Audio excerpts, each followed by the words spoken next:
ಇಲ್ರಿ ಅದೇನಾಗ್ತೈತಿ ಗೆದ್ದಾಗ ನಿಮಗೂ ಕಾರ್ಯಕರ್ತರು ಎಲ್ಲ ಭಾಳ ಖುಷಿ ಪಟ್ಟಿರ್ತಾರೆ.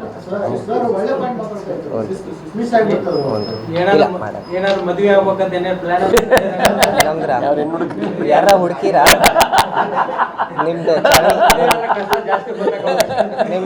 ನಿಮ್ಮ ಚಾನಲ್ಗಳಲ್ಲೇ ಆ್ಯಡ್ ನಡ್ಸೋಣ? ಇಲ್ಲ ಅಂಥದ್ದೇನೂ ಇಲ್ಲ. ಇವರೆಲ್ಲರ ಒಗ್ಗಟ್ಟಿನಲ್ಲೇ ದಾವಣಗೆರೆ ದಕ್ಷಿಣಕ್ಕೆ ಮದುವೆ ಮಾಡಿಸಿಟ್ಟೆ ನನ್ನ. ಸೊ ಈಗ 2 ವರ್ಷ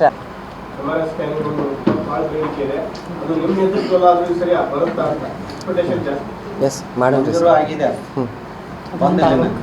ಮಾಡೋಣ ಸರ್. ಶಿವಶಂಕರ ಸಾರ್ವಜನಿಕ ಆಸ್ಪತ್ರೆ ಇದ್ರೂ ಕೂಡ ಅಲ್ಲಿ ಒಂದು ತುರ್ತು ಘಟಕ ಇಲ್ಲ. ಆಂಬುಲೆನ್ಸ್ ಅಂಡರ್ ಬೆಡ್ಸ್ ಅವೆಲ್ಲ ಪಾಸ್ ಮಾಡ್ಕೊಂಡು ಬರ್ಬೇಕು. ಸಮಸ್ಯೆಗಳಾಗಿದೆ. ಅದ್ರ ಬಗ್ಗೆ ಈ ಸಂಬಂಧವಾಗಿ ಸಂಸದರ ಚರ್ಚೆ ಮಾಡಿದ್ವಿ. ಅದು ಕಾರ್ಯಕ್ರಮ ಬಂದಿಲ್ಲ. ಅದನ್ನೇನಾದ್ರೂ ಯೋಜನೆ ಹಾಕೊಂಡಿದ್ರಾ? ಹ್ಞೂ ಸರ್. ಇಲ್ಲ, ಅದಕ್ಕೆ ನಾವು ಈ ಎಲೆಕ್ಷನ್ ಇದ್ದಾಗೂ ನಾವು ಸ್ಪಷ್ಟವಾಗಿ ಹೇಳಿದ್ವಿ. ಫಸ್ಟು ಒಂದು ಸರ್ಕಾರಿ ಆಸ್ಪತ್ರೆ ಇರಲಿ, ಯಾವ್ದಾರ ಒಂದು ಆಸ್ಪತ್ರೆ ದಾವಣಗೆರೆ ದಕ್ಷಿಣದಲ್ಲಿ ಸೃಷ್ಟಿಯಾದರೆ ಅದು ಅಂಡರ್ ಬ್ರಿಡ್ಜಿಂಗ್ ಹೋಗೋದು ಅವೆಲ್ಲ ಬಗೆರ್ತವೆ ಸರ್. ಆಮೇಲೆ ಮುಖ್ಯವಾಗಿ ನನಗೆ ತಿಳಿದಂಗೆ ನಾವು ಆಸ್ಪತ್ರೆನೇ ನಡೆಸೋದು. ಸೊ ಅದರಲ್ಲಿ PHCಗಳು ಸ್ಟ್ರೆಂಥನ್ ಮಾಡೋದೈತ್ರಿ ಸರ್. ಯಾಕಂದರೆ PHCಗಳು ಸ್ಟ್ರೆಂಥನ್ ಮಾಡಿದ್ರೆ ಪ್ರತಿ ವಾರ್ಡು ಪ್ರತಿ ಗ್ರಾಮದಲ್ಲಿ ಅದು ಭಾಳ ಅನುಕೂಲ ಅನುಭವಿಸ್ತಾರೆ ರೀ. ಇಲ್ರಿ ಅದೇನಾಗ್ತೈತಿ ಗೆದ್ದಾಗ ನಿಮಗೂ ಕಾರ್ಯಕರ್ತರು ಎಲ್ಲ ಭಾಳ ಖುಷಿ ಪಟ್ಟಿರ್ತಾರೆ.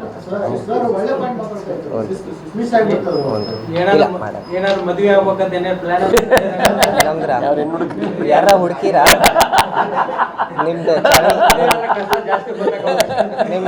ನಿಮ್ಮ ಚಾನಲ್ಗಳಲ್ಲೇ ಆ್ಯಡ್ ನಡ್ಸೋಣ? ಇಲ್ಲ ಅಂಥದ್ದೇನೂ ಇಲ್ಲ. ಇವರೆಲ್ಲರ ಒಗ್ಗಟ್ಟಿನಲ್ಲೇ ದಾವಣಗೆರೆ ದಕ್ಷಿಣಕ್ಕೆ ಮದುವೆ ಮಾಡಿಸಿಟ್ಟೆ ನನ್ನ. ಸೊ ಈಗ 2 ವರ್ಷ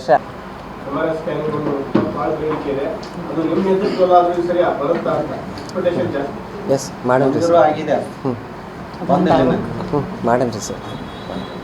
ಶಿವಶಂಕರ ಸಾರ್ವಜನಿಕ ಆಸ್ಪತ್ರೆ ಇದ್ರೂ ಕೂಡ ಅಲ್ಲಿ ಒಂದು ತುರ್ತು ಘಟಕ ಇಲ್ಲ. ಆಂಬುಲೆನ್ಸ್ ಅಂಡರ್ ಬೆಡ್ಸ್ ಅವೆಲ್ಲ ಪಾಸ್ ಮಾಡ್ಕೊಂಡು ಬರ್ಬೇಕು. ಸಮಸ್ಯೆಗಳಾಗಿದೆ. ಅದ್ರ ಬಗ್ಗೆ ಈ ಸಂಬಂಧವಾಗಿ ಸಂಸದರ ಚರ್ಚೆ ಮಾಡಿದ್ವಿ. ಅದು ಕಾರ್ಯಕ್ರಮ ಬಂದಿಲ್ಲ.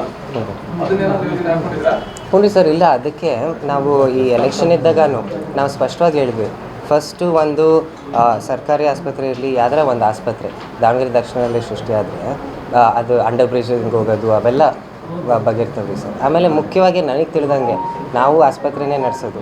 ಸೊ ಅದರಲ್ಲಿ PHCಗಳು ಸ್ಟ್ರೆಂಥನ್ ಮಾಡೋದೈತ್ರಿ ಸರ್. ಯಾಕಂದರೆ PHCಗಳು ಸ್ಟ್ರೆಂಥನ್ ಮಾಡಿದ್ರೆ ಪ್ರತಿ ವಾರ್ಡು ಪ್ರತಿ ಗ್ರಾಮದಲ್ಲಿ ಅದು ಭಾಳ ಅನುಕೂಲ ಅನುಭವಿಸ್ತಾರೆ ರೀ.